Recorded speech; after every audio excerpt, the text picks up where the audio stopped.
हाँ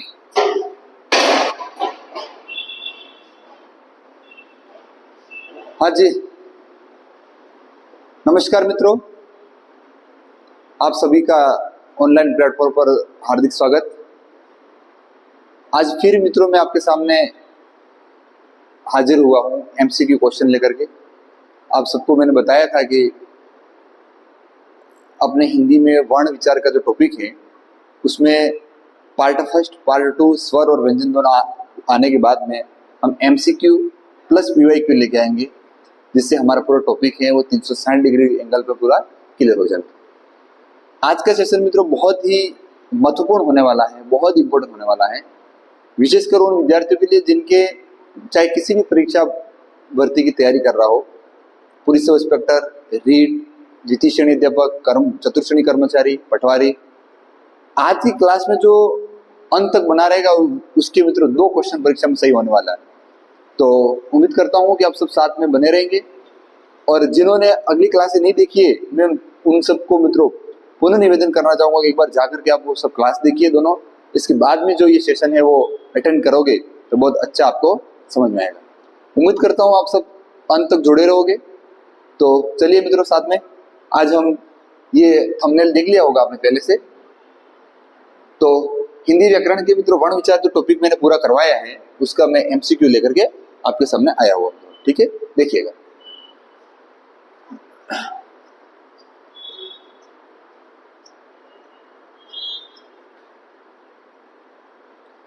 तो पूरे क्वेश्चन है मित्रों जो बहुत ही मेहनत से आपके लिए तैयार किए हैं। अंत तक जो बने रहेगा उसके 2 क्वेश्चन मतलब 4 नंबर लाएगा मित्रों, है ना। देखना मित्रों, ये स्टार्ट है हमारा, साथ साथ में आपको आंसर देते रहना है, और किसी प्रकार की कोई दिक्कत आए तो उसको कमेंट बॉक्स के अंदर ये क्लास आपको कैसे लगी वो आपको बताना है मित्रों। फीडबैक जरूर देना आपको, क्लियर, ताकि हम आगामी क्लास में किस प्रकार का सुधार हो, त्रुटि सुधार हो तो हमको करने का पता चलेगा, क्लियर। देखिएगा, क्वेश्चन नंबर पहला है हमारा, उच्चारण के कालमान को क्या कहा जाता है। ऑप्शन पहला संधि, समास, व्यंजन और मात्रा। उच्चारण के कालमान, कालमान का अर्थ होता है मित्रों समय।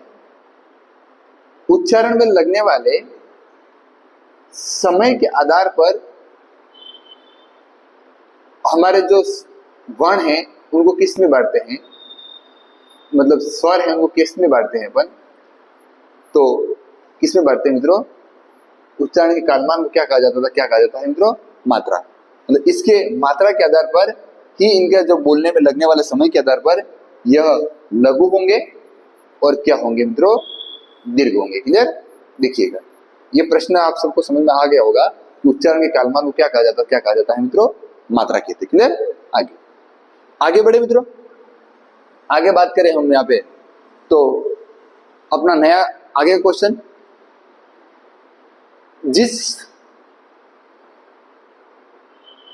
देखिएगा मित्रों, क्वेश्चन देखना, ध्यान से पढ़ना एक बार इसको धीरे से।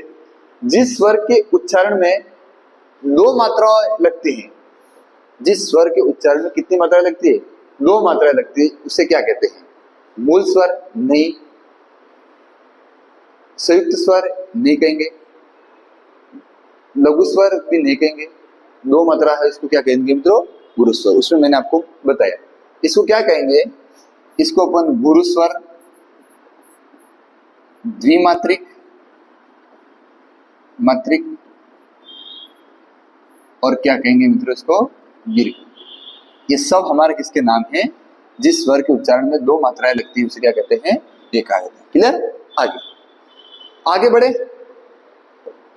आगे मित्रों बात करें अपन तो हमारा तीसरा क्वेश्चन आपके सामने है, ये स्क्रीन पर देखिएगा मित्रों, कि ध्वनि किसकी लघुत्तम इकाई है। ध्वनि किसकी लघुत्तम इकाई है, प्रश्न आया मित्रों तृतीय श्रेणी अध्यापक के अंदर। ऑप्शन पहला हमारे सामने है मित्रों शब्द, दूसरा है भाषा, तीसरा है अक्षर और चौथा है वाक्य। क्या होगा मित्रों, देखिएगा कि ध्वनि किसकी लघुत्तम इकाई है। तो ध्वनि मित्रों बात करें अपन यहाँ पे तो किसकी लघुत्तम इकाई है, इसमें आंसर क्या होगा हमारा, भाषा की सबसे लघुत्तम इकाई की बात करें अपन यहाँ पे, मैंने आपको बताया था कि भाषा की लघुत्तम इकाई की बात करें और भाषा की लघुत्तम इकाई की बात करें अपन यहाँ पे, तो हमारे पास में 3 शब्द होंगे भाषा की लघुत्तम इकाई। एक तो होगा वर्ण, इसके बाद में एक होगा ध्वनि और एक होगा मित्रों हमारे पास में शब्द।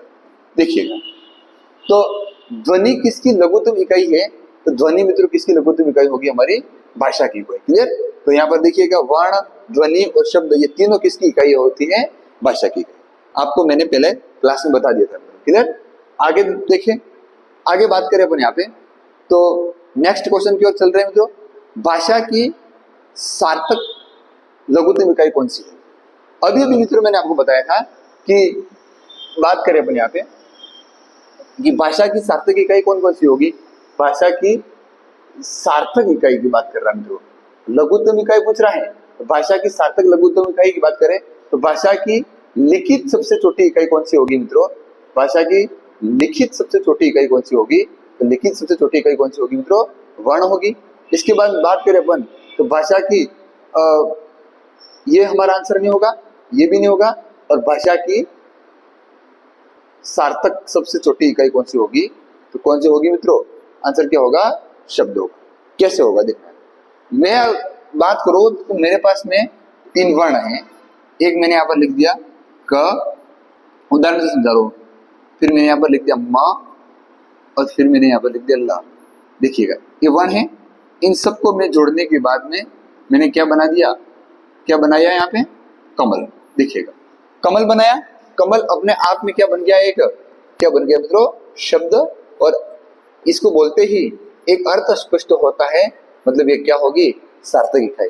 तो भाषा की सार्थक लघुत्तम इकाई, अगर जो भाषा की लिखित सबसे छोटी इकाई कौन सी है, यूं कहता आंसर क्या होता? हमारा वर्ण होता। मैंने पहले से आपको बताया वर्ण। क्लियर? अगर मैं क्लास से पढ़ोगे तो आपको बहुत अच्छी तरह से समझ में आएगा। आगे बड़े मित्रों, 5वें क्वेश्चन पे चले। देखिएगा आगे, आगे बात करते हैं यहाँ पे। आगे किस क्रमांक वाली ध्वनि, किस क्रमांक वाली ध्वनि अक्षर ध्वनि है? देखिएगा तो ध्यान से देखना, किस क्रमांक वाली ध्वनि अक्षर ध्वनि है?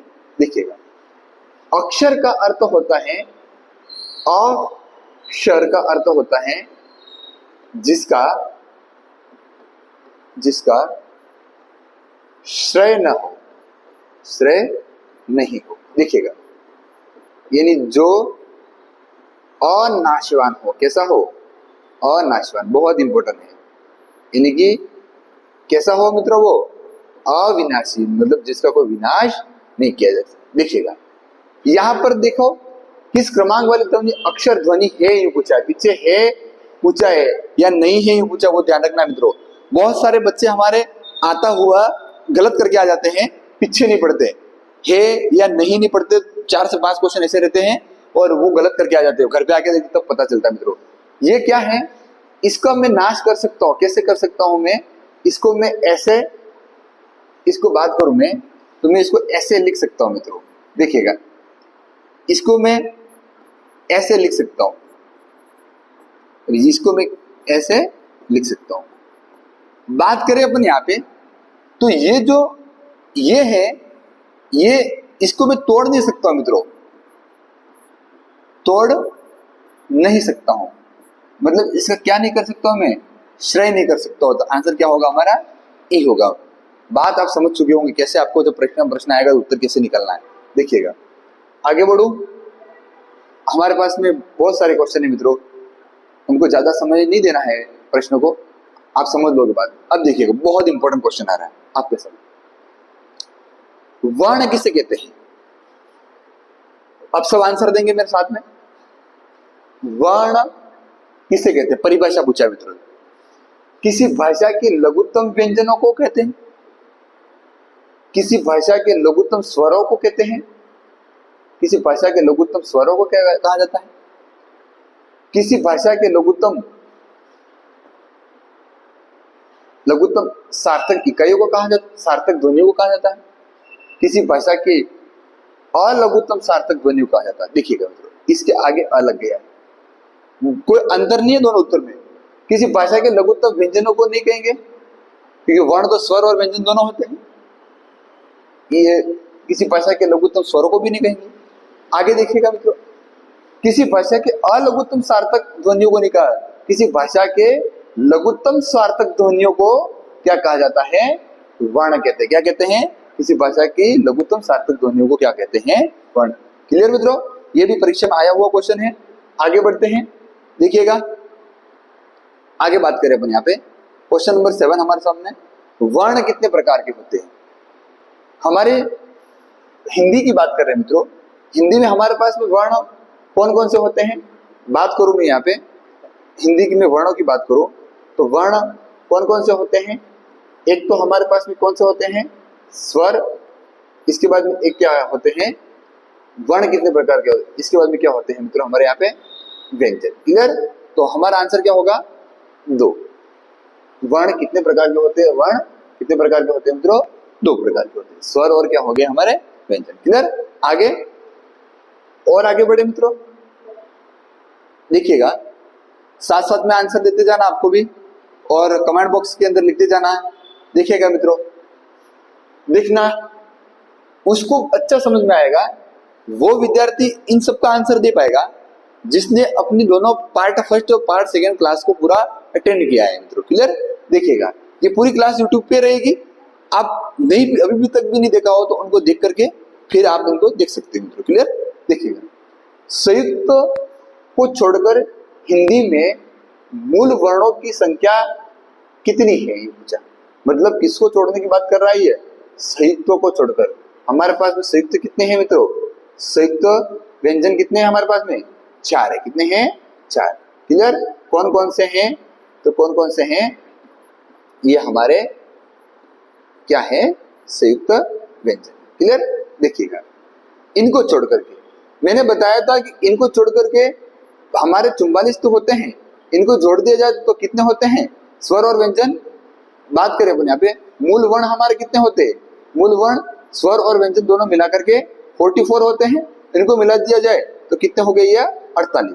तो संयुक्तों को छोड़कर संयुक्त को मिलाकर यूं नहीं बोला मित्रों, यहाँ पर क्या बोला है?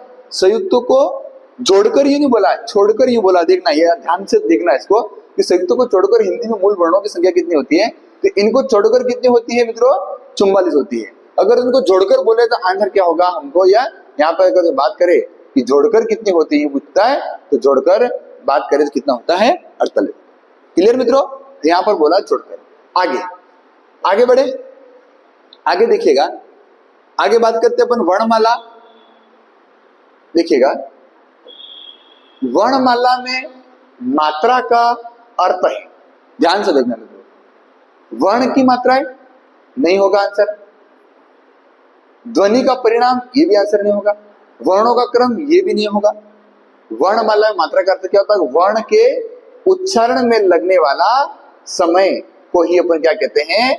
मात्रिक। मतलब मैंने अभी भी दिखाया था कि एक मात्रिक को अपन कहेंगे, कौन से कहेंगे? लघु कहेंगे। और बात करें अपन यहाँ पे कि द्विमात्रिक, द्विमात्रिक को क्या कहा जाता है? इनको क्या कहते हैं? इनको कहते हैं दीर्घ, और इन्हीं को क्या कहते हैं? गुरु स्वर कहते हैं। क्या कहते हैं? गुरु। तो वर्णमाला में मात्रा का क्या अर्थ है? तो वर्ण के उच्चारण में लगने वाले समय को ही क्या कहते हैं? मात्रा। क्लियर? और पहला क्वेश्चन हमारा आया था वो उसी संबंधित है कि वर्ण के उच्चारण में लगने वाले कालमान को ही क्या कहा जाता है? मात्रा। प्रश्न का उत्तर और उत्तर का मित्रों क्या है? प्रश्न। क्लियर? आगे उम्मीद करता हूं कि ये प्रश्न सब आपको मित्रों समझ में आ रहे होंगे, और ये सब परीक्षा में आए हुए पीवाई के क्वेश्चन है जो परीक्षा के आपके यहाँ पे लिखे हुए भी हैं, कौन कौन सी परीक्षा के अंदर ये आए हुए। क्लियर? देखिएगा, आगे देखना है, प्रश्न आपके सामने है, स्वर तंत्रिकाओं में कंपन के आधार पर हिंदी वर्णमाला में व्यंजनों के 2 वर्ग बनते हैं। देखो क्या पूछ रहा है ये कि स्वर तंत्रिकाओं में कंपन के आधार पर, यहां से पकड़ना आपको, देखना कैसे आंसर परीक्षा में हमको टिक करना है। स्वर तंत्रिकाओं में कंपन, मैंने अभी अगली क्लास में आपको बताया था कि स्वर तंत्रिका में मुंह में कंपन उत्पन्न होता है। अगर तो जिसमें कंपन उत्पन्न होता है उसको सघोष कहेंगे, और जिसमें कंपन उत्पन्न नहीं होता है उसको क्या कहेंगे? अघोष। तो आपको एग्जाम्पल के अंदर यहाँ पर दिख रहा होगा, पहला एग्जाम्पल गलत है हमारा, ये तो हमारे श्वास वायु के आधार पर होगा। क्या होगा मित्रों? श्वास वायु के आधार पर। आज मेरा हाथ मित्रों थोड़ा उल्टा पड़ रहा है, अगली बार इन क्वेश्चन को अपन यहाँ रखेंगे, है ना, इसलिए थोड़ा आपको भी दिक्कत आएगी मेरे साथ साथ में, है ना। देखिएगा आगे, स्पर्श एवं अंतस्थ ये भी नहीं होगा। ये आंसर होगा हमारा कि ये आंसर होगा कि अघोष और क्या हो गया? सघोष। अगर जो स्वर तंत्रिका में कंपन होता है तो उसको सघोष कहेंगे, नहीं होता है उसको कहेंगे अपन अघोष मित्रों। तमाम चीजें मैंने क्लास के अंदर बातें बता दी थी आपको। आगे बढ़ो, आगे मित्रों बात करें, प्रश्न नंबर 11 आपके सामने है। देखिएगा कि इसको देखना कि निम्न में से सघोष व्यंजन है यूं नहीं बोला है, क्या बोला है? नहीं है। ध्यान से देखना मित्रों, यहाँ पे बहुत सारे प्रश्न ऐसे गलत करके आते बच्चे, है ना। निम्न में से सघोष व्यंजन नहीं है। अब देखो सघोष व्यंजन नहीं है, अब ये आपके सामने एग्जांपल है। अब हमने हमारे को अलग तरीके से याद किया हो मित्रों तो आंसर दे पाएंगे, नहीं तो उनको सामने सामने देख रहेंगे तो आंसर नहीं आएगा मित्रों। क्लियर? देखिएगा, अब मैंने जो क्लास आपको पार्ट 2 पढ़ाया है, व्यंजन का अलग पढ़ाया, स्वर का अलग पढ़ाया। व्यंजन 2 में जाकर के देखना, मैंने यहाँ पर आपके सामने क्या बनाई थी, एक सारणी के अंदर तमाम प्रश्नों का आंसर आपको एक सारणी देने वाली थी। कौन सी सारणी बनाई थी मैंने? देखिएगा, मैंने आपको बताया था 1 2 3 4 और 5, और मैंने यहाँ पर क्या लिखा था? कच्छ ट त प। मैं शॉर्ट टर्म लिख रहा हूँ कच्छ त, यहाँ पे मैंने आपको लिखा था। और मैंने इसमें लिखा था, यहाँ पूछ क्या रहा है कि कौन सा सघोष है, ये पूछ रहा है। क्या पूछ रहा है? सघोष कौन कौन से व्यंजन, इनमें से कौन से सघोष व्यंजन नहीं है, ये पूछ रहा है। सघोष व्यंजन है यूं नहीं है, ये पूछ रहा है। देखना, तो मैंने बोला था कि यहाँ पर मैंने ऐसे लाइन घुमा करके बोला था कि 1 और 2 नंबर वाले हैं वो सब हमारे कैसे हैं? कैसे हैं? अघोष है। कैसे हैं मित्रों? अघोष। यहाँ मैंने स्थानीय मैंने वहां पर नीचे लिखा था कि बात करूं यहाँ पे कि मैंने यहाँ पे नीचे लिख दिया अघोष है। अब देखो 1 नंबर और 2 नंबर, तो क के बाद में क्या आता है? ख आता है। तो ये जो है मित्रों, ये दोनों है वो क्या है? ये पहला ऑप्शन ही हमारे को क्या बेटा हुआ? ये क्या है मित्रों? अघोष है। और यहाँ पूछा है अघोष नहीं, अघोष है ऐसा नहीं पूछा, इसने उल्टा पूछ लिया है कि सघोष व्यंजन नहीं है, मतलब वो क्या है? वो क्या है मित्रों? अघोष होंगे। तो आंसर क्या होगा हमारा? पहला आंसर को क्या होगा? पहला। और बाकी वाले जितने भी हैं ये सब क्या है मित्रों? ये सब क्या है? सघोष है। उनका आंसर इस सारणी के अंदर मिल जाए, नहीं पढ़ी हो तो सारणी को जाकर देख लेना मित्रों, एक झटके से आंसर देगा, ऐसी मैंने सारणी आपको बताई हुई। आगे बढ़ो, आगे चले, देखिएगा मित्रों, ये प्रश्न कहां पे आया था? पटवार में आया था। कहां पे आया था मित्रों? पटवारी में आया था। आगे देखना, अब देखो महाप्राण है ये पूछा कि निम्न में से, बहुत इंपॉर्टेंट, देखो कि निम्न में से कौन सा महाप्राण वर्ग कौन से है ये पूछा, नहीं है ये नहीं पूछा।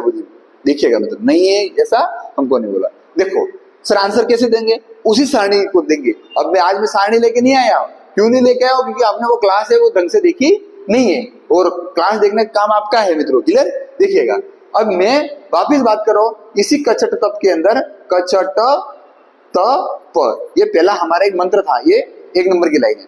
अब महाप्राण वर्ण कौन से हैं?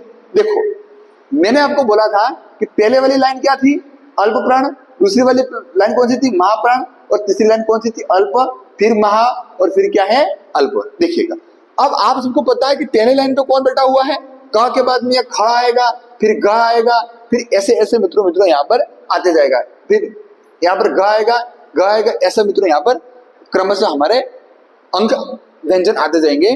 तो ये आपको मैंने बोला था कि इनको आपको याद करना, एक अलग रफ रजिस्टर के अंदर लेकर के आपको याद करना है, ऐसा मैंने बोला था मित्रों आपको। देखिएगा, अब यहाँ पे बात करें अपन यहाँ पे कि पूछा क्या है हमको यहाँ पे कि महाप्राण है ये पूछा। तो 1 नंबर लाइन पे होंगे वो हमारे काम में नहीं आएंगे, ये नंबर काम में नहीं आएगा। 3 नंबर लाइन पे जो होंगे वो काम में नहीं आएंगे, और 5 नंबर लाइन पे है वो काम में नहीं आएंगे। मतलब हमको देखना है कि 2 नंबर और 5 नंबर लाइन में कौन कौन बैठे हुए हैं। तो मित्र 2 नंबर पे हमारे यहाँ पर ख बैठा हुआ है, एक तो ये लो, ये 2 नंबर पे बैठा हुआ है, और ये कौन से नंबर पे बैठा हुआ है? 4 नंबर। आंसर क्या होगा हमारा? आंसर किसको टिक कर दूंगा? पहला आंसर। क्लियर? इस सारणी को मित्रों फिर बोल रहा हूं, वापिस जाके देखना अंदर है ना, एक सारणी आंसर देगा सब क्वेश्चन की। आगे बढ़ते हैं। मैं इसलिए साथ में नहीं लेके आया हूं मित्रों कि मैंने उस सारणी को पूरा वहां बताया है, इसलिए इस कक्षा में लेकर के नहीं आया हूँ, क्योंकि इस क्लास को इस आंसर को वही दे पाएगा जिसने वो क्लासे पढ़ी हुई मित्रों। क्लियर? देखिएगा आगे बढ़े अपन, किस क्रमांक में सघोष व्यंजन है कह रहा। क्या कह रहा है मित्रों? कि किस क्रमांक में सघोष व्यंजन है।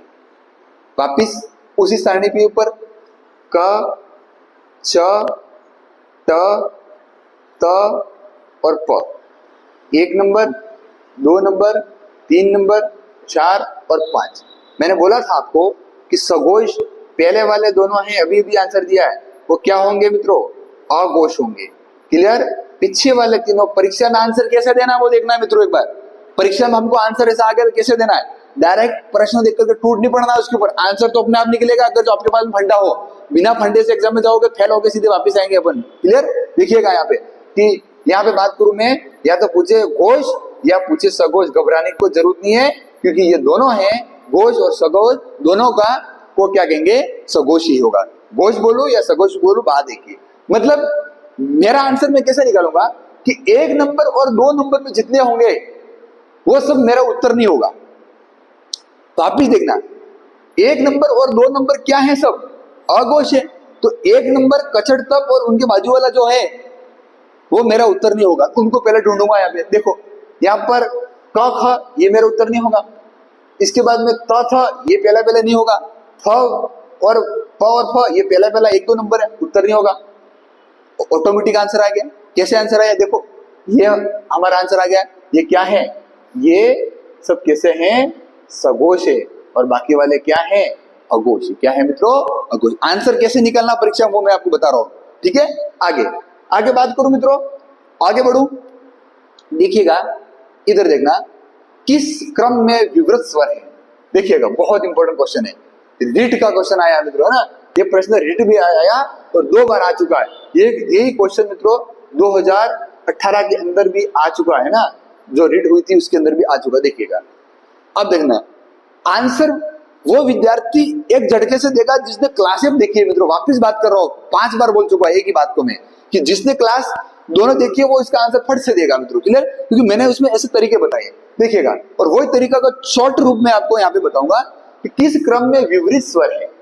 विवृत स्वर है, विवृत का अर्थ होता है जिसको बोलने पे पूरा मुंह कैसा कैसा रह जाए, फटाक फटाक रह जाए, मतलब कैसा मुंह हो जाए मित्रों, पूरा मुंह हमारा खुला खुला रह जाए, इसको कहते हैं मुंह से पूरी हवा निकल जाए, इसको क्या कहते हैं? खुला कहते हैं। देखिएगा ध्यान से, देखना मित्रों। आगे बात करूं मैं, तो मैंने आपको एक चित्र बनाया था मित्रों, तो चित्र को थोड़ा आपको वापस बना देता हूं। इधर देखो, ऐसा मैंने चित्र बनाया था, थोड़ा अच्छा सा बनाते इसको। ऐसा चित्र बनाया था मित्रों। कैसे आंसर देता हूं देखना, एक झटके से आंसर कैसे देता हूं। अभी तो केवल विवृत पूछा है, अगर तो वो हमको पूछ ले समृद्ध स्वर कौन सा है, या पूछे हमको कि कौन सा विवृत है, या पूछे हमको कौन सा अर्ध विवृत है, अर्ध विवृत है, या हमको पूछे कि कौन सा अर्ध समृद्ध है, ऐसे 4 प्रकार से प्रश्न पूछ सकता है मित्रों। हमको तो 4 प्रकार से पूछ सकता है, हम सबको कहां रटने जाएंगे। देखिएगा इन सबका अभी तो पूछा है विवृत का, परंतु वो पूछ सकता है कभी वहां समृद्ध भी लगा सकता है। अब आगे आएंगे क्वेश्चन आए परीक्षा में, तो इन सबका आंसर ये चित्र देगा, ये वाला चित्र देगा मित्रों। क्लियर? कैसे देगा देखना, वो मैंने आपने नहीं पढ़ा होगा वहां पे, पर यहाँ पर देख लीजिएगा कि बात करता हूं मैं यहाँ पे इस चित्र कैसे बनाऊंगा। इधर देखना, ऐसा अंदर वी बना देना मित्रों, और वी बनाने के बाद में यहां पर मुझे लिखना है ई, बड़ी ई, छोटा ऊ, बड़ा ऊ, ए, आई, ओ, औ, या अ, या आ, पर एक जो मेहमान आया है अंग्रेज लेके आए, आप सबको दिख रहा होगा मित्रों। क्लियर? इनको कैसे जमाना है, ऐसे जमाना है इनको, है ना। मैंने पहले से उस क्लास के अंदर पूरे क्लास ले रखे मित्रों। अब देखो, अब बात करूं मैं, तो यहां पर बात करूं मैं, तो जो ओ है मित्रों, वो जो ओ अकेला है वो कैसा है? विवृत स्वर है। नीचे विवृत आएगा, और ऊपर ऊपर जितने भी हैं वो सब कैसे हैं मित्रों? समृद्ध। कैसे हैं? समृद्ध। अब देखो, हमारे जिस दोस्त के साथ में हम रहते हैं उसके थोड़े दिन बाद धीरे धीरे धीरे हमारे लक्षण भी उसके समान हो जाते हैं मित्रों। या वो अच्छा होगा तो वो हमारे जैसा बन जाएगा, या हम अच्छे होंगे तो हम उसके जैसे होंगे। कुछ न कुछ हमारे दोनों के अंदर आदान प्रदान होगा गुणों का। तो देखिएगा यहाँ पर दो लाइनें, एक लाइन और दो लाइनें। अब ऊपर बेटा समृद्ध और नीचे बेटा विपरीत। देखिएगा तो बात करते हैं कि ए और ओ, इस लाइन पूरी लाइन है वो किन के पास में, समृद्ध के पास में। इसलिए ये जो है वो ए और ओ दोनों कैसे होंगे, अर्ध, पूरे नहीं, आधे आधे हो जाएंगे, पर आधे के क्या हो जाएंगे, अर्ध समृद्ध हो जाएंगे। और बाकी वाले जितने इस ओ के आसपास में बैठे हुए हैं, मतलब ये जो सब है वो कैसे हो जाएंगे, अर्ध विपरीत हो जाएंगे। क्या होंगे, अर्ध विपरीत। तो आप बताइए मुझे आंसर, किस क्रम में विपरीत स्वर है। तो किस क्रम में विपरीत स्वर है, ये रहा। ये कौन सा स्वर है मित्रों, कैसा है, विपरीत स्वर है। कैसा है, विपरीत। नहीं देखा हो तो आप जाके देखना, ये सब पूरे मैंने होल्ड वहां पे पूरे घंटे की क्लास लेकर के बता रखा। आगे बढ़ो मित्रों, देखिएगा आगे चलते हैं। क्वेश्चन नंबर 15 देखिएगा, ये आ गया वापिस। समृद्ध स्वर कौन कौन से हैं देखिएगा। अभी भी मैंने बताया था कि क्लास को थोड़ी आगे ले जाके पीछे ले जाके देखना मित्रों। अभी भी मैंने बताया था कि यहाँ पर एक तो ई और इसके बाद में एक उ रू, ऐसा चित्र बनाया था अभी मैंने, वापिस बना रहा हूं उसी चित्र को। एक आंसर देगा सबको, ऊपर ऊपर वाला मेरा सभी क्या होंगे, क्या होंगे, सभी समृद्ध होंगे। क्या होंगे मित्रों, ध्यान से देखो, क्या होंगे, समृद्ध। कोई दिख रहा है इनमें, इनमें छोटी ई बड़ी ई या बड़ा छोटा बड़ा देख रहा, बिल्कुल दिख रहे हैं हमको। क्या दिख रहे हैं मित्रों, ये हमारा आंसर होगा। ऐसी पढ़ाई करना है मित्रों, हमको सिलेक्शन हमारे हाथों में होगा, है ना। नहीं तो हमारी जिंदगी गुजर जाएगी तैयारी करते करते, सिलेक्शन नहीं होगा मित्रों। हिंदी लेके जाना है, इंग्लिश लेके जाना है, मैथ्स लेके जाना, बहुत सारे होल सब्जेक्ट हमको लेकर जाना है। तो हमको हमारी किसी एक दो सब्जेक्ट के ऊपर ऐसे ही कमांड कर देनी कि आधी रात को खड़ा करके पूछ ले हमको, जब नींद में हो, भयंकर नींद में, उस समय भी पूछ ले कि इसका आंसर क्या होगा। फट से गए नहीं कि इधर पेन कॉपी निकालना नहीं कि इसको ऐसा बनाना है कि एक झटके से क्या दे दिया हमने, आंसर दे दिया। पूरी हिंदी वर्ण से लगा करके एंड तक मित्रों ऐसे ही इस चैनल के ऊपर आने वाली है। बस जरूरत यह है कि आपको उस क्लास को पूरी देखनी है और उसको नोट डाउन करना है। ये इतना भी नहीं होगा मित्रों तो फिर अपना कुछ भी नहीं होगा, है ना। देखिएगा बात करते हैं आगे, बात करूं मित्रों मैं क्वेश्चन नंबर और क्वेश्चन नंबर 16 देखिएगा, ये आपके सामने डिस्प्ले के सामने देखिएगा, पढ़िएगा इसको ध्यान से। व्यंजन ध्वनियों का वर्गीकरण प्रमुखतः कितने आधारों पर किया जाता है। तृतीय श्रेणी का क्वेश्चन है मित्रों। देखना कि व्यंजन ध्वनियों का, और बात कर रहा हूं मैं वर्गीकरण प्रमुखतः। देखना मित्रों, ये मैंने आपको स्वर वाली जो क्लास पढ़ाई है उसमें मैंने बताया हुआ है कि या तो आपको स्वर पूछे, देखना मित्रों, या तो आपको स्वर पूछे या व्यंजन पूछे, पर हम किसी भी हमारे वर्णों को दो भाग में वर्गीकरण करेंगे। एक तो हम करेंगे उच्चारण स्थल के आधार पर, और एक करेंगे हम प्रयत्न के आधार पर। किसके आधार पर, प्रयत्न के आधार पर। मतलब हमारे कितने प्रकार हो गए हैं, एक तो एक और एक कौन सा हो गया, दो। तो आंसर बताओ हमको, आंसर क्या होगा, 2 नंबर पे 2 बैठा हुआ। ध्यान रखना, कभी 2 नंबर है वो 1 पे बैठा रहेगा, 2 नंबर के 2 का आंसर टिक नहीं कर देंगे ना, बहुत दिमाग से हमको काम लेना है, तो तरह ही अपना ही नहीं मित्रों। क्लियर, देखिएगा आगे बढ़ू, समझ में आ चुका होगा मित्रों। देखिएगा क्वेश्चन नंबर 17 आपके डिस्प्ले के ऊपर है, आप पढ़ोगे इसको आराम से। देखिएगा, हिंदी वर्णमाला में मूल वर्ण कितने हैं। क्या पूछ रहे हैं मित्रों, मूल वर्ण कितने। मैंने अभी भी आपको बताया था कि मूल वर्ण कितने हैं हमारे। एक तो हमारा बात करें तो अ, ई, उ और री, ये जो वर्ण है ये हमारे कौन से हैं, मूल भी है, और कौन से हैं, कौन से स्वर हैं मित्रों, लघु स्वर भी है। तो मूल वर्ण हमारे कितने थे, 1, 2, 3 और 4। तो आंसर क्या हो जाएगा, 4। ध्यान से देखना, 4 उत्तर है, 4 यह वाला 4 वाला नहीं है मित्रों, ध्यान रखना। उत्तर मेरा क्या है, 4 है यहाँ पे, तो मैं इसको 4 नहीं कर दूं, ये ध्यान रखना। क्लियर, आगे बढ़ो मित्रों। क्वेश्चन नंबर 18 आपके सामने है, देखिएगा मित्रों, ध्यान से पढ़ना इसको, कि जिन स्वरों के उच्चारण में, देखिए, जिन स्वरों के निर्माण में ओष्ठ गोलाकार हो जाते हैं उनको कहते हैं। प्रयत्न के आधार पर मित्रों बात करें हमने स्वरों को देखा था प्रयत्न के आधार पर, और प्रयत्न के आधार पर हम स्वरों को एक भाग आता है वो ओष्ठों के आधार पर। ओष्ठ कैसे हो जाता है? इसमें ओष्ठ का दो प्रकार होते हैं, एक तो होते हैं व्रतामुखी व्रताकार और एक होते हैं अव्रतामुखी। अगर जो बोलते बोलते होठ हैं वो हमारे व्रताकार हो जाए, होठ है वो गोलाकार हो जाते हैं, उसको क्या कहते हैं? क्या कहते हैं मित्रों? व्रतामुखी कहते हैं। अब आपके दिमाग में कभी प्रश्न पूछ लिया है ऑप्शन देके कि निम्न में से कौन सा व्रतामुखी कौन सा अव्रतामुखी है, तो वो उस क्लास में जाके देखना, वो उधर वाला जो चित्र है वही सबका आंसर दे रहा है। कौन सा है? ये चौकड़ी है वही सबका आंसर दे रही है। क्लियर? उम्मीद करता हूं आप जाके देखोगे इसको व्रतामुखी। आगे बात करूं मित्रों में क्वेश्चन नंबर, ये देखो इसको देखिएगा कि प और फ, देखो इधर प और फ का उच्चारण स्थान है। क्या पूछ रहा है मित्रों? प और फ का उच्चारण स्थान है। देखो वापिस जाएंगे, कौन सी सारणी पर जाएंगे? देखो सबसे पहले तो अपनों को देखना है कि प्रश्न किसका पूछ रहा है। सारणी अपने पास में दो है, एक है अपने पास स्वरों की, एक है व्यंजन की। दो सारणियां पूरी पिक्चर क्लियर करती है मित्रों। देखिएगा प्रश्न पूछा है मुझे यहाँ पर प और फ का, तो पहला काम मेरा ये है कि मुझे किसका उच्चारण पूछ रहा है, स्वर का पूछ रहा है कि व्यंजन का पूछ रहा है। तो मुझे कौन सी सारणी के ऊपर जाना है? तो यहाँ पर ये दोनों क्या दिख रहे हैं आपको? ये और ये दोनों क्या है? व्यंजन है। तो क्या है? व्यंजन की बात करूं मित्रों में, तो हमने तो एक मंत्र लिया था, और वो कौन सा मंत्र दिया था मैंने आपको? जिसका तप करना हमको, कचट का क्या करना हमको?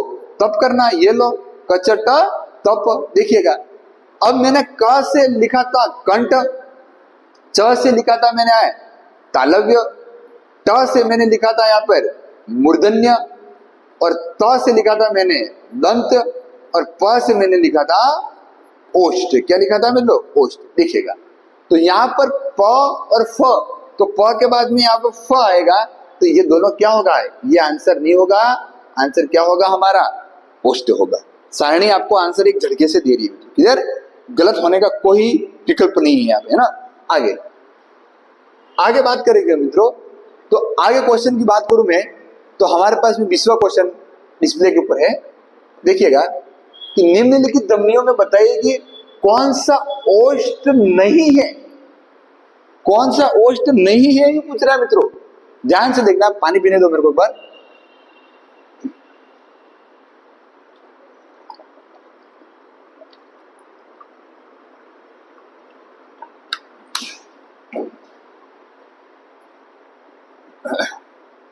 देखिएगा मित्रों, अभी देखना निम्नलिखित ध्वनियों में से कौन सा वर्ण ओष्ठ नहीं है। देखिएगा बात करते हैं अपन यहाँ पे, और सब हमारे पास में क्या है? सब क्या है मित्रों? व्यंजन है। क्या है? व्यंजन। ऑप्शन देखना है व्यंजन। सारणी कौन सी के ऊपर जाना है? व्यंजन वाली सारणी के ऊपर जाना है। क्लियर? आगे व्यंजन वाली सारणी के ऊपर जाना है। अब देखना हमको क च ट त प। देखिएगा मित्रों, अब प वाली हमारे क्या थी मित्रों? क्या थी? ये ओष्ठ। आंसर कैसे निकालना है? ये 50वीं बार बता रहा हूं मित्रों, कैसे आंसर निकालना है। ओष्ठ प वाली लाइन मतलब 1 2 3 4 और 5 अक्षर हैं, वो सब क्या होंगे? हमारे ओष्ठ। इसके अलावा जो आएगा वो हमारा ओष्ठ नहीं होगा। देखना प के अंदर वाली लाइन में क्या आता है? ये आता है। ये बात करो, ये ओष्ठ है, ये फ ये ओष्ठ है, ये भी है। ये क्या है? ये कहाँ आता है? ये यहाँ आता है। मतलब यहाँ आता मतलब क्या है? ये क्या हो गया? आंसर तो झट से निकलेगा मित्र। क्या हो गया? ये तालव्य। उम्मीद करता हूँ आपको पूरी बातें समझ में आ रही होगी। नहीं आ रही होगी तो पीछे जाके वीडियो देखना, बात स्पष्ट हो जाएगी, है ना। उसका कोई उपाय नहीं फिर आगे, है ना। आगे देखिएगा मित्रों, बात करते हैं अपन यहाँ पे क्वेश्चन नंबर 21वें की। सॉरी, ध्यान से देखना मित्रों इस क्वेश्चन को एक बार, कि उच्चारण स्थान की दृष्टि से इनमें से कौन सा व्यंजन तालव्य नहीं है? यूं नहीं, तालव्य है यूं कह रहा है मित्रों। तालव्य है यूं कह रहे हैं ना। तालव्य इतना पढ़ के छोड़ नहीं देना हमको, पूरा इसको अंत तक पढ़ना, स्पष्ट अर्थ स्पष्ट करना। देखना अभी मैंने बताया था कि कचड़ तब में छ वर्ग है वो क्या है मेरा, छ वर्ग तालव्य है। इसके अलावा जो आएगा वो हमारा तालव्य नहीं होगा। उच्चारण स्थल की दृष्टि से इनमें से कौन सा व्यंजन तालव्य है, तो च वर्ग में से आना चाहिए। देखो मित्रों, इसमें च वर्ग में से कौन आता है, त आता है नहीं आता है, प आता है नहीं आता है, व आता नहीं आता, कौन सा आता है मित्रों, ज है। क्लियर। स वर्ग च वर्ग परिवार का सदस्य है तो आंसर क्या होगा, तालव्य होगा। देखिएगा आगे बढ़े मित्रों, आगे पहुंचते हैं अपन क्वेश्चन नंबर 22वें की। देखिएगा बहुत इंपॉर्टेंट है। और इसकी बात करें तो निम्न में से किस क्रम में तालव्य व्यंजन है। बस सीधी सीधी बात है, अभी भी बोला हमने। आप सब अब तो होशियार हो गए होंगे मित्रों, अब तो मेरे को नहीं मानने वाले हो, आंसर दोगे सर। अभी भी बताया है कि छ वर्ग, और वो सब आए थे, अभी ये भी आया था, ये भी आया था, तो ये क्या हो गया हमारा छ। तालव्य व्यंजन है ये पूछा है मित्रों। क्लियर है नहीं को ध्यान से देखना। आगे बढ़े, आगे बढ़ो मित्रों, आप सबकी इजाजत हो तो आगे बढ़ता हूं। देखिएगा अब देखो इधर किस क्रमांक में मूर्धन्य व्यंजन है ये पूछा। देखिएगा मंत्र एक ही मंत्र सब काम कर रहा है, जिसका तप करना है हमको, और किसका तप करना है, कच्छट का क्या करना है, कच्छट वाले मंत्र क्या करना है, तप करना है। ये कंठ, ये तालव्य, ये मूर्धन्य, क्या हो गया, ये लो आंसर मूर्धन्य। तो कहां पर है, ये तालव्य, ये कंठ, ये ओष्ठ, तो ये हो गया हमारा, क्या हो गया, कैसा है यह, मूर्धन्य। ट वर्ग क्या है मित्रों, मूर्धन्य। सारणी है कि सारणी आंसर देगा मित्रों। 120 क्वेश्चन का आंसर मित्रों एक सारणी देने वाली व्यंजन वाली 120 क्वेश्चन। क्लियर। चलो आगे आगे बढ़े, आगे बात करता हूं मित्रों में 24वां क्वेश्चन। देखिएगा मित्रों कि ज और ध का उच्चारण स्थान है, उच्चारण स्थान है। देखिए अब वो ही कचड़ तप, तो बार बार बोल बोल के थका मित्रों, है ना, आप याद कीजिएगा इसको, कचड़ तप का उसी ऊपर ही जाना है।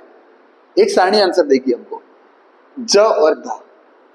आप सबको पता है कि छ वर्ग के अंदर क्या आता है, ज आता है। क्या आता है, छ वर्ग के अंदर आता है। ये पटवार के प्रश्न, पटवार भर्ती का प्रश्न मित्रों। छ वर्ग के अंदर ज आता। आप सबको पता है कि छ क्या है हमारा, क्या है, तालव्य। तो ज्यादा देखने की जरूरत नहीं, यहाँ तालव्य पहले है ही नहीं। देखो यहाँ पर देखना है कि अगर जो तालव्य, इसका क्रमानुसार देखना हमको, आंसर भी कैसा देना है हमको, क्रम के अनुसार देना है। आगे कौन बैठा हुआ है, ज बैठा हुआ है, तो मेरा तालव्य आगे होना चाहिए। आगे कई तालव्य नहीं है तो मैं सबको काट दूंगा और ज्यादा माथा पुच्ची नहीं करके आंसर क्या टिक कर दूंगा, 4 टिक कर दूंगा। ऐसा हमको आगे बढ़ जाना। तालव्य और पीछे वाला जो ध है, ये हमारे ये ध है, वो बात करें अपन यहाँ पे त वर्ग का आता है, तो यहाँ पे ध आता, तो ये त किसका है, ये दंत है, तो ये आंसर क्या हो जाएगा। क्लियर मित्रों, उम्मीद करता हूं कि आपको पूरी चीजें समझ में आ रही होगी मित्रों। आगे देखें, आगे बात करते हैं अपन यहाँ पे। देखिएगा किस क्रमांक में अघोष व्यंजन है। देखिएगा किस क्रमांक में अघोष व्यंजन है। क्लियर। देखिएगा वही सारणी वापिस, कचड़ तप 1 नंबर, 2 नंबर, 3, 4, 5। पूछा क्या है उसने, अघोष व्यंजन है। मैंने बोला था कि 1 नंबर और 2 नंबर, 1 और 2 हमारे सब क्या है, अघोष व्यंजन है। क्या है, अघोष। और पीछे वाले सब क्या है, 3, 4, 5 क्या है, पीछे वाले सब क्या है हमारे, सघोष या घोष। देखिएगा तो देखिएगा किस क्रमांक में अघोष व्यंजन है। तो सीधी सीधी बात है यार, यहाँ पे पहला ऑप्शन बोल रहा है कि भैया हम दोनों 1 नंबर और 2 नंबर हैं। कहीं आपको पीछे जाने की जरूरत नहीं, हम दोनों ऊपर ऊपर ही बैठे हुए आपके सामने, यू कह रहे, दोनों कह रहे नहीं कह रहे मित्र। देखो तो और था, तो आंसर यही मिल गया हमको। क्लियर। आगे बढ़े। चलो ये सब परीक्षा में आए हुए मित्रों, है ना, तृतीय श्रेणी के अंदर भी आया, पटवार के अंदर भी आया। उनका आंसर अपने एक पल में, चुटकी में दे रहे हैं ना। पूरी हिंदी ऐसे पढ़ोगे तो चुटकी में पूरा सब आंसर दोगे मित्रों, है ना। अब देखो बहुत इंपॉर्टेंट प्रश्न है। देखो सेकेंड ग्रेड में आया। किसमें आया है? सेकेंड ग्रेड में आया। और अभी हाल ही में परीक्षा में आया। देखिएगा, बहुत इंपॉर्टेंट। चुटकी में आंसर दोगे, कैसे दोगे? देखो, अभी भी बताया है, कछट तप क से, छ तालव्य से, ट मूर्धन्य से, सब आपको बताए। तो क से क्या होगा? कंठ। तो बात करें अपन यहाँ पे, तो और बात करूं मित्रों अपन, कछट तप है, तो से क्या होगा हमारा? ये लो, तो क्या है? दंत है मित्रों। दो बचे। श कैसा है मित्रों? उष्म व्यंजन। कैसा है? उष्म। उसकी सारणी बताई थी मित्रों, उष्म एक नंबर का व्यंजन है, इसलिए पीछे वो क्या रहेगा? शुरुआत कहां से करते थे हम? उष्म वाले। क्लास में जाके देखो पीछे कि पहले उष्म वाली मैंने एक सारणी बनाई थी, उसमें मैं बताया था कि भैया उष्म में श पहले आता है, तो पहले श आया वो किस में आएगा? तालव्य में। ये लो, ये तालु, या इसको मैं क्या कह सकता हूं? क्या बोलूंगा इसको? तालव्य भी बोलूंगा। और बच्चा आपका क्या है? ये। तो क्या होगा आंसर? क का 3 इसमें है। क्लियर? इसके बाद में त का 1, आंसर क्या होगा? 3 नंबर। बहुत सरल है। कितना सरल है? अब क्लास लोगे तो सरल नजर आएगा आपको, है ना? देखना उसको। आगे बढ़ते हैं। आगे बढ़े मित्रों, ये लो, इनमें से किस वर्ण का उच्चारण कंठस्थ है? देखिएगा, बहुत इंपॉर्टेंट चीज है। किस वर्ण का उच्चारण कंठोष्ठ है मित्रों? ये बोला। क्या बोला है? मतलब ये कंठ से भी है और किससे है? ओष्ठ से भी है मित्रों। बहुत इंपॉर्टेंट। देखिए, अब हमने कुछ अलग फंडा अपनाया होगा तो आंसर देंगे ना, नहीं तो यूं करके देखे रहेंगे मित्रों तो आंसर नहीं आएगा सीधा।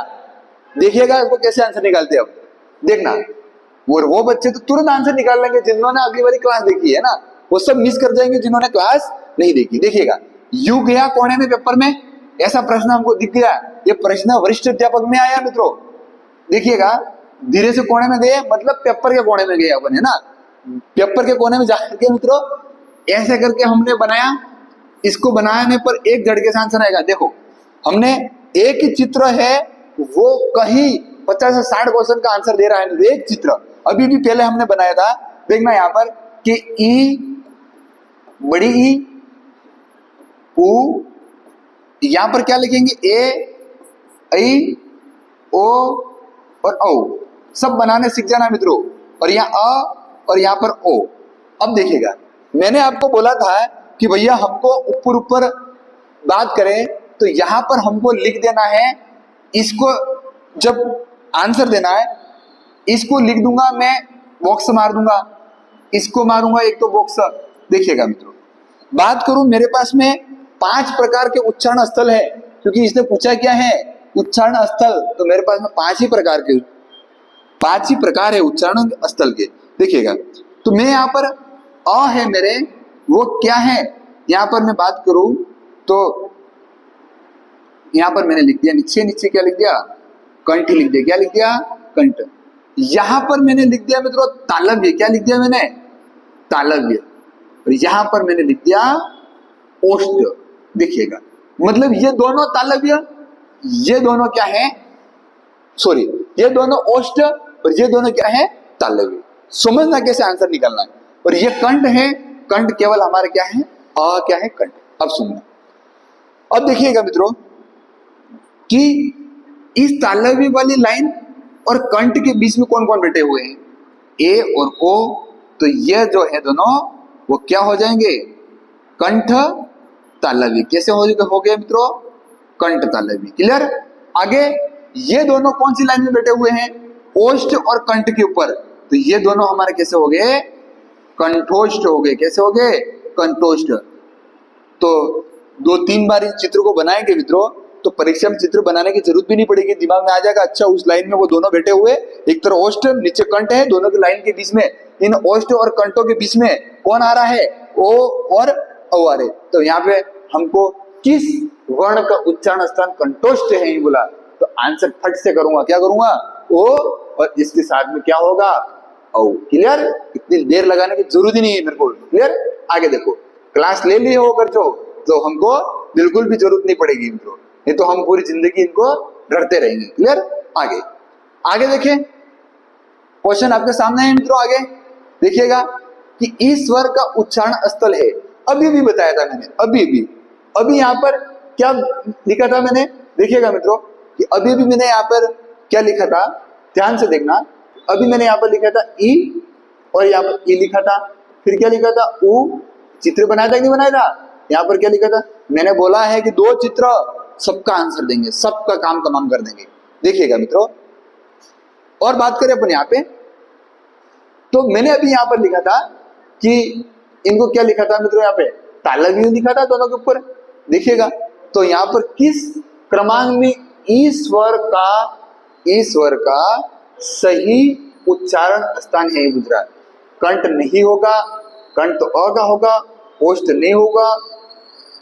इसके बाद में तालु बोलू या तालव्य बोलू, बात तो एक ही है मित्रों। क्या होगा?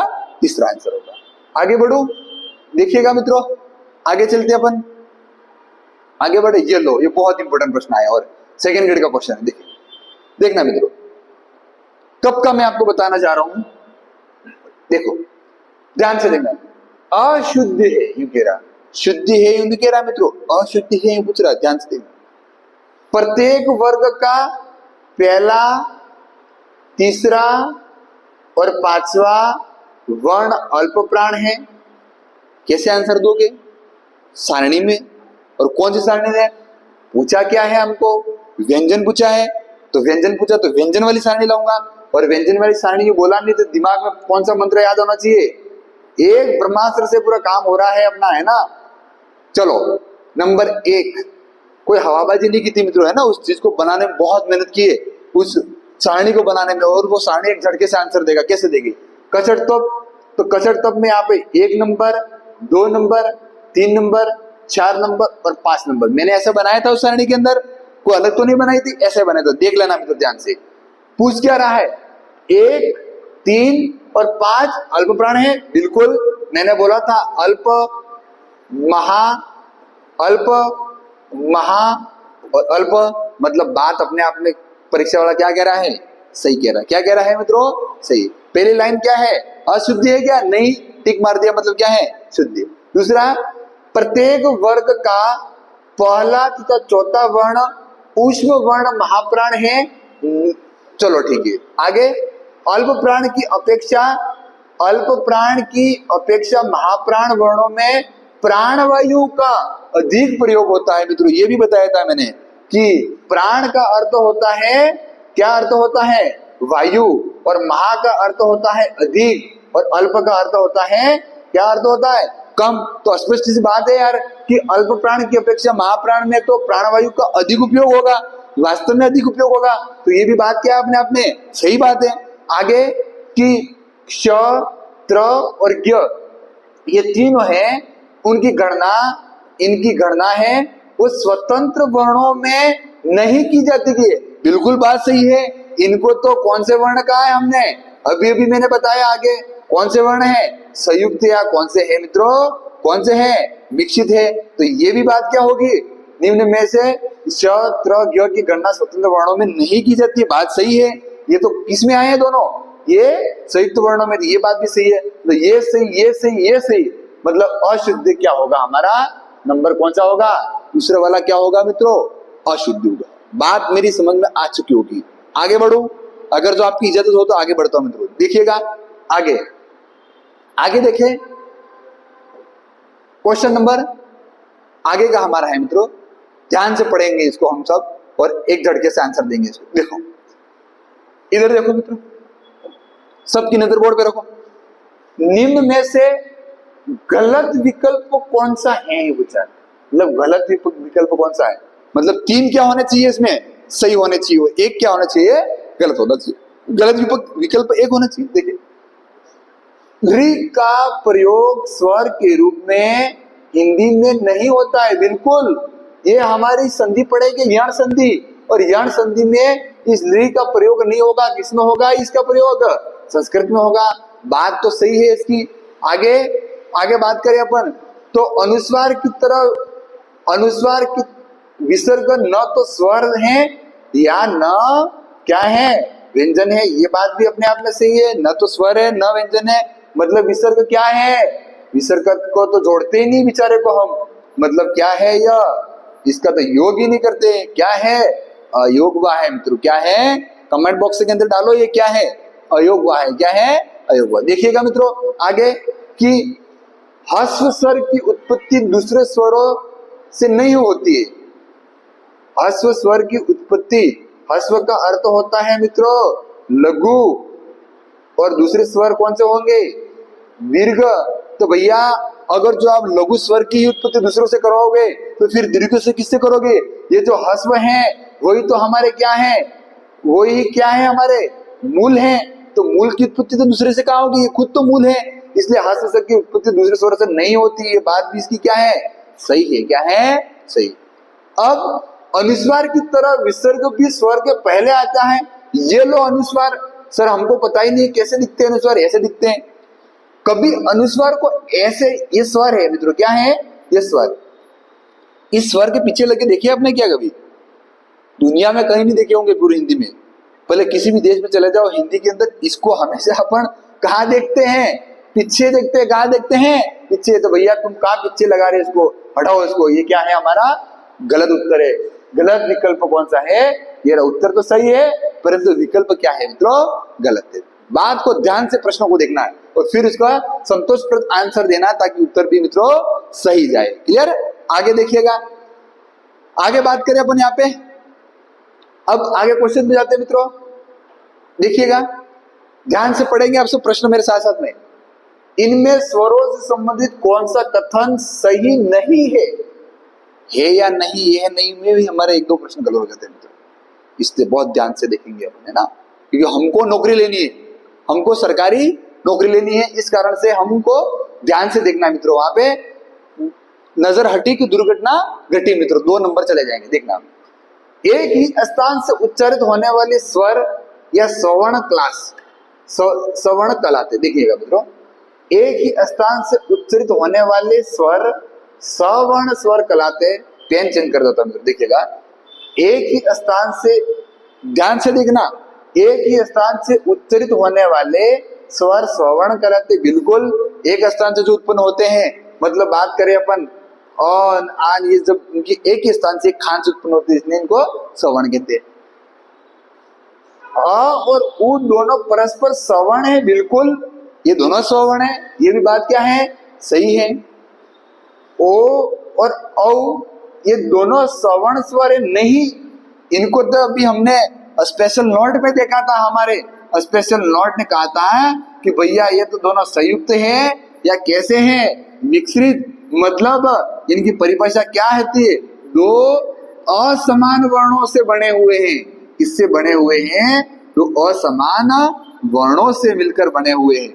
मतलब दो असमान वर्णों, मतलब बात करें तो स्वरों से मिलकर बने होते हैं, इसलिए इनको तो क्या कहेंगे? असवर्ण कहेंगे। इनको क्या कहेंगे? सवर्ण नहीं कहेंगे, असवर्ण स्वर कहेंगे। कौन से कहेंगे? असवर्ण स्वर। बाकी उच्चारण में लगने वाले समय के आधार पर स्वरों को 2 भेद। बिल्कुल सही बात है। क्या कहेंगे? लघु या क्या कहेंगे? दीर्घ कहेंगे। आंसर क्या बैठ जाएगा मेरा? ये कि निम्न में से कौन सा कथन सही नहीं है? तो तीसरे नंबर वाला सही नहीं। ध्यान रखना आराम से, है ना। आगे देखिएगा मित्रों, आगे प्रश्न, आगे देखें, आगे बढ़ते। देखिए सेकंड ग्रेड का प्रश्न है, 2017 में आया। आप कैसे आंसर देते हो? अब तो फटाक से आंसर आप दे दोगे। देखिएगा इनका आंसर कैसे देंगे?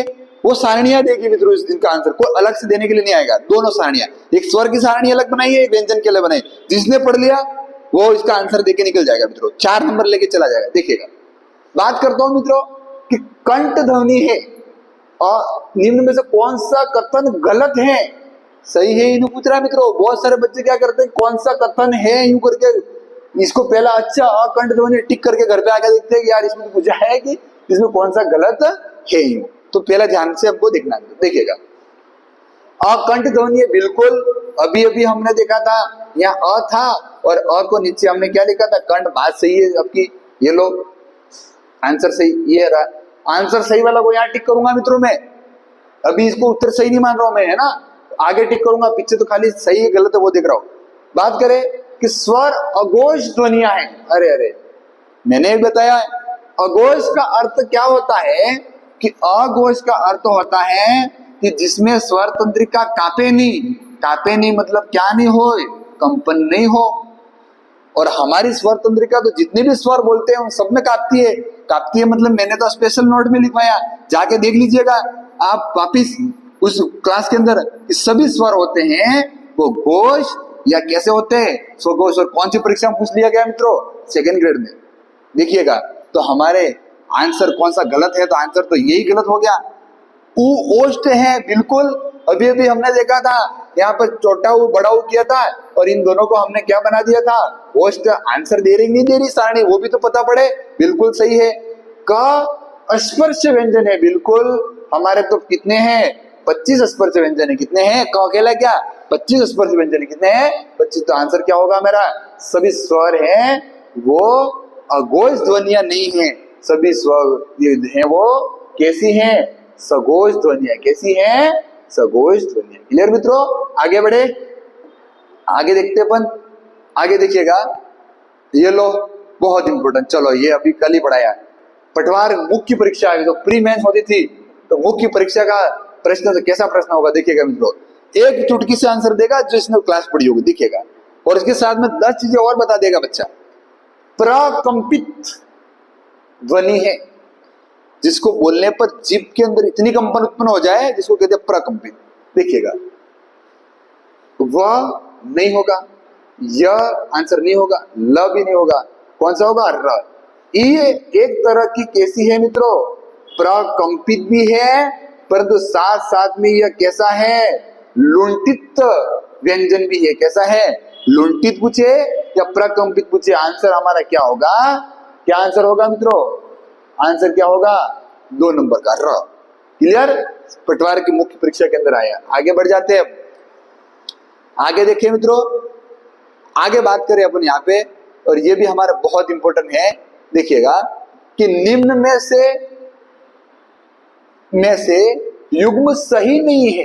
अब तो आप होशियार बन गए होंगे सब कि है या नहीं, आप सब ध्यान रखोगे आप, है ना, कि अंतस्थ व्यंजन है, अंतस्थ व्यंजन, वह अंतस्थ व्यंजन है, क्या है सर, आपने ही पढ़ाया था हमको, तो य, र, ल और व।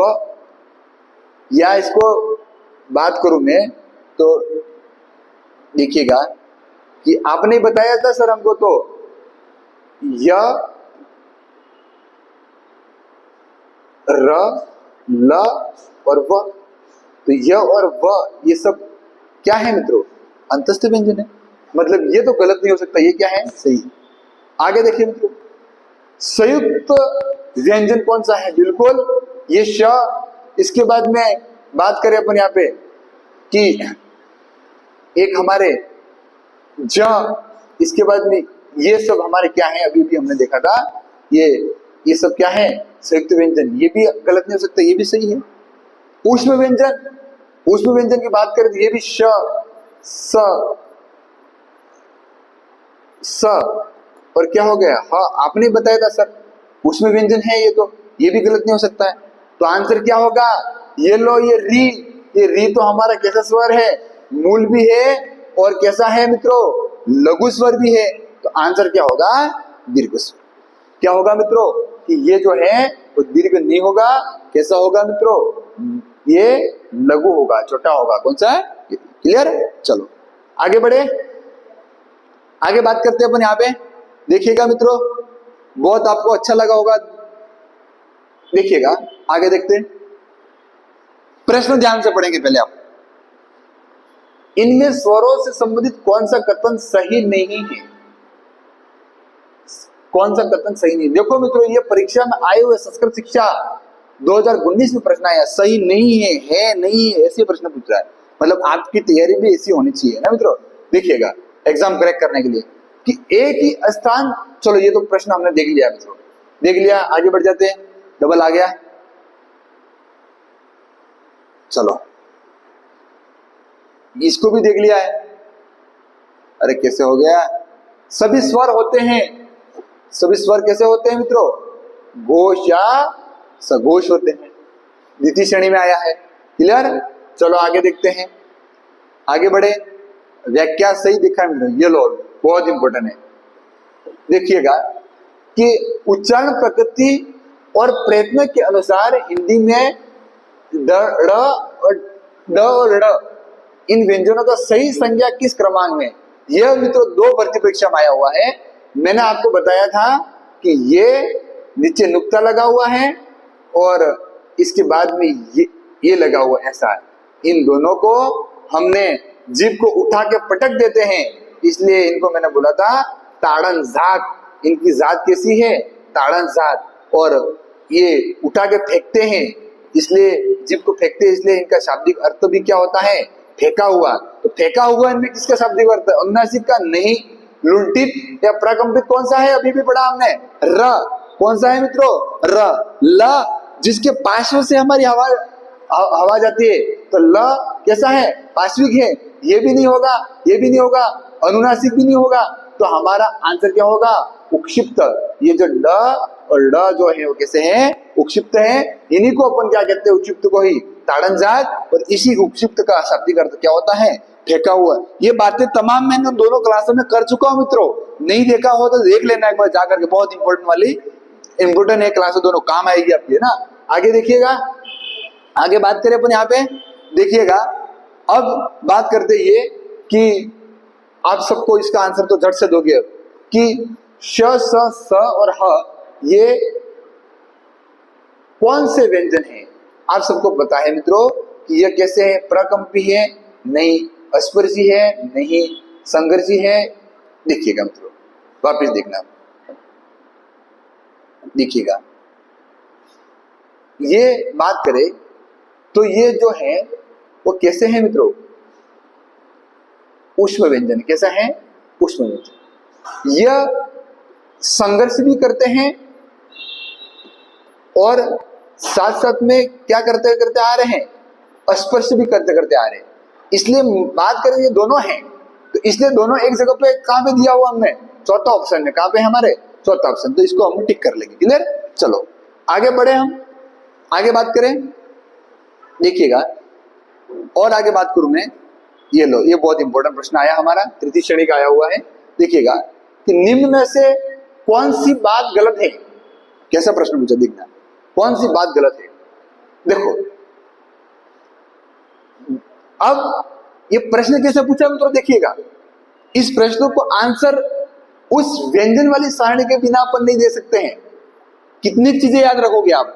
इसमें तो आपको महाप्राण है कि नहीं है वो भी पूछ लिया है, इसमें आपको सघोष है कि नहीं अघोष है वो भी पूछ लिया है, इसमें आपका उच्चारण का स्थान भी पूछ लिया, और एक शब्द का नहीं, उसने सब शब्दों का आपको पूछा है। इसलिए आपको कौन सी सारणी याद होनी चाहिए? क, च, ट, त, प। मैं कैसे आंसर दूंगा देख लिया, इधर देखना, 1 नंबर, 2 नंबर, 3, 4 और 5। देखिएगा क हमारा क्या हो गया? कंठ है। च क्या है हमारा? तालव्य है। और ट क्या है हमारा? मूर्धन्य है। और त क्या है हमारा? दंत। मित्रों में इतना अब उनको आगे प्रश्न देखने हैं इसलिए थोड़ा, और ये क्या है? ओष्ठ है। आप सब उस क्लास के जा करके पढ़ोगे आप इस क्लास को देखने के बाद, मुझे उम्मीद है ना। देखिएगा मित्रों अब मैं कैसे आंसर निकालूंगा परीक्षा में। देखिएगा बात करता हूं मैं यहाँ पे कि मुझे पूछा है कि द किस में आते हैं? त वाली लाइन में आते हैं। क्लियर? त वाली में आता है। तो बात करें कि जो द है वो कहां पर आता है? यहाँ पे बात करें अपन 3 नंबर के बाद में आता है, मतलब 1, 2 के अंदर नहीं आता है, इसलिए अपने आप में क्या है? वो सघोष है। कैसा है? सघोष है। और 3 नंबर वाला है, पहला अल्प है, दूसरा मां है, और तीसरा वाला अल्प, मतलब ये नंबर 4 नंबर पे आता है मित्रों। तो सघोष भी है, महाप्राण भी है, और जो भी ये त वाले हैं वो सब क्या है? दंत भी है। मतलब पहला वाला तो गलत नहीं हो सकता, पहला वाला क्या है मित्रों? राइट। क्लियर? आगे बढ़े, नीचे देखता हूं क ख, यहाँ पे आता ख, और ख अपने आप में क्या है मित्रों? महाप्राण है। अल्प पहला और दूसरा क्या? महाप्राण। बिल्कुल महाप्राण है। 1 से 2 लाइनें होती है वो सब क्या होती है? अघोष होती है। तो बिल्कुल ये क्या है? अघोष भी है, महाप्राण भी है। और क वाली लाइन है वो अपने आप में क्या है? कंठ है। मतलब ये भी अपने आप में क्या है? सही है। मतलब ये भी सही हो सकता। मतलब मैंने इस प्रश्न को 50-50 सही कर दिया। अभी तुक्का भी मारूंगा मैं तो मेरा 50% प्रश्न सही आने का चांस है। परीक्षा में मित्रों किस प्रश्न को छोड़े और किस प्रश्न को करे, ये आपके सामने अक्ष प्रश्न होता है कभी कभी कि सर हम रिस्क ले या न ले। तो मित्रों रिस्क ऐसे में लेना है कि अगर जो आपको श्योर पता हो कि भैया ये तो इसका उत्तर होगा ही नहीं, पहला भी उत्तर नहीं होगा कि दूसरा भी उत्तर नहीं होगा, उत्तर तो होंगे दो और इन दोनों मुझे कोई पता नहीं है, फिर ऐसा का उत्तर आप 5 से 10 प्रश्नों का ले सकते हो मित्रों। आपके 50-50 तक तो आप पहुंच गए। ऐसे प्रश्नों में हमको रिस्क लेना, जिस परीक्षा में माइनस मार्किंग हो, बिना माइनस मार्किंग वाले में तो हमको सबको ठीक करना है। देखिएगा तो आगे ये देखो 6 वर्ग, ये 6 वर्ग तालव्य, बिल्कुल तालव्य है। च पहला अक्षर है, बिल्कुल अल्प प्राण है। और ये च है, वो बात करें हम यहाँ पे ये अघोष भी है। पहले दोनों नंबर क्या है, 1 नंबर और 2 नंबर क्या है, अघोष, बिल्कुल ये भी सही है। मुझे निकालने की जरूरत है, मुझे इसके बारे में कुछ भी नहीं पता है, पर मैं छोड़ दूंगा, मैं ऑटोमेटिक ज्यादा माथाकुटी नहीं करूंगा, आंसर क्या टिक कर दूंगा, 2 नंबर को टिक कर दूंगा। सर उत्तर गलत आ गया तो देख लेंगे वापिस हम किसमें, इस सारणी में। तो देखो ये सघोष तो होता ही है, प फ ब ओष्ठ होता ही है भैया, ये क्या नहीं होता है, ये क्या होता है, ये तो महाप्राण नहीं, कैसा होता है, यह अल्प प्राण होता है। कैसा होता है, अल्प प्राण। ऐसे आंसर निकालना। क्लियर? आगे बढ़ो, आगे बात करते हैं अपन यहाँ पे। देखिएगा अब देखो और बात करें, बहुत इंपॉर्टेंट प्रश्न है कि किस क्रम में स्पर्श, देखिएगा बाद में कि किस क्रम में स्पर्श संघर्षी व्यंजन है। स्पर्श व्यंजन है ये नहीं पूछा मित्रों, स्पर्श तो करते हैं साथ साथ में, पर तो साथ साथ में क्या कर रहा है, वो बेचारा संघर्ष करके भी आ रहा है। मैंने आपको बताया था कि हमारा पूरा एक मंत्र है कछट तप, इस कछट तप में हमारे कितने हैं स्पर्शी व्यंजन, कितने हैं, 25 स्पर्शी व्यंजन है मित्रों। परंतु उसमें ये जो च वाली लाइन है बेचारी, वो हमारे स्पर्श तो करती है साथ साथ में, परंतु क्या करके निकलते हैं मुंह से, हमारे बहुत संघर्ष करते तब निकलते हैं। इसलिए आप खुद बोल के देखो, श वर्ग की लाइन को बोलो तो वो संघर्षी स्पर्श है। कौन सा वर्ग है, च वर्ग। प्रश्न का उत्तर अभी तक आया नहीं है मित्रों हमारे। तो च वर्ग के अंदर कितने अक्षर होते हैं, 5। पूरी हिंदी में 5 स्पर्श संघर्षी स्पर्श व्यंजन होते हैं, वो च वर्ग वाले। तो उसमें देखना ये क वाली लाइन का उत्तर नहीं होगा, ये भी नहीं होगा, ये सब क वाले क वाला। तो ये च वर्ग का हमारा कौन सा प्रतिनिधि बैठा हुआ है यहाँ पे, तो आंसर क्या टिक करके आगे बढ़ जाऊंगा मैं, च को, छतरी वाले च को, स्पर्श संघर्षी व्यंजन। उम्मीद करता हूं अच्छी तरह से समझ में आया होगा। आगे देखते हैं मित्रों, आगे देखिएगा कि निम्न में से कौन से अंतस्थ व्यंजन है मित्रों। बात करें अंतस्थ व्यंजन है तो आपको पता है य व र और ल, बहुत सिंपल प्रश्न है, ये लो टिक करो इसको। आगे बढ़ते हैं मित्रों, आगे बढ़े। ये देखो, ये देखो, इस प्रश्न को मैंने आपको बताया था कि यहाँ पे इसको यहाँ पर कैसे कर दो। देखो ध्वनिया किसकी है मित्रों, मैंने बताया था कि व्यंजन में मेहमान आए हैं जिनको अपन कहते हैं, अभी तक गए नहीं इसलिए कौन से व्यंजन कहते हैं, विदेशी व्यंजन। और विदेशी व्यंजन कहां से आए हैं, कौन कौन से थे, क, ख, ग और प और फ, सॉरी ज और फ। देखिएगा इनकी बात करें, ये सब हमारे कौन सी भाषा से आए थे, अरबी और फारसी से आए थे। ये से मैंने आपको बताया था। और ये प्रश्न आया परीक्षा में, संस्कृत की है नहीं, अरबी अंग्रेजी की है नहीं, दक्षिणी भाषाओं की नहीं, आंसर क्या होगा, अरबी फारसी। क्लियर मित्रों? चलो आगे बढ़ो। चलो ठीक है, एक और क्वेश्चन ये देखो मित्रों, बहुत इंपोर्टेंट है, परीक्षा पटवार भर्ती परीक्षा के अंदर आया। किस क्रम में सघोष, महाप्राण और काकल्य है, ये बहुत चिल्ला चिल्ला के मैंने बताया उस कक्षा के अंदर है कि ह है वो उसका उत्पन्न हमारे यहाँ से घाटी टक्कन एपिग्लोटिस से होता है मित्रों। और इसी को अपन हिंदी में क्या कहते हैं, काकल्य। और काकल्य को ही चोटी जीभ कहते हैं। अगर जो काकल्य नहीं पूछे और हमको पूछे कि अली जीवा, अली का अर्थ होता है छोटा और जीवा का अर्थ है जुबान, अली जीवा का उद्गम का कौन सा है, क्या होगा हमारा, ह होगा। क्लियर? उम्मीद करता हूं अच्छा समझ में आएगा। जो सगोज भी है, महाप्राण भी है और क्या है, काकल्य व्यंजन भी है मित्रों। क्लियर? आगे बढ़े, आगे देखें। बस ये हमारी क्लास होगी मित्रों। ये पूरे क्वेश्चन हमारे वर्ण विचार वाला जो टॉपिक है उसको क्लियर कर रहा हूं। उम्मीद करता हूं कि इसमें किसी प्रकार की कोई दिक्कत हो तो आप कमेंट बॉक्स के अंदर डालोगे, और आपको ये क्लास कैसी लगी वो भी आप डालोगे मित्रों। और अच्छी लगी हो तो अपने मित्रों को भी शेयर करना है, चैनल को सब्सक्राइब भी करना है मित्रों। और अगर जो किसी प्रकार का इस क्लास के अंदर आपको दिक्कत हो रही हो एग्जाम्पल आंसर देने में, तो आप पीछे की दोनों क्लास पार्ट फर्स्ट पार्ट 2 को देखिएगा, इसका आंसर आप आसानी से दे दोगे मित्रों। अब नेक्स्ट क्लास के लिए मित्रों आप सबको बाद में मिलेंगे अपन। ठीक है, थैंक यू सो मच।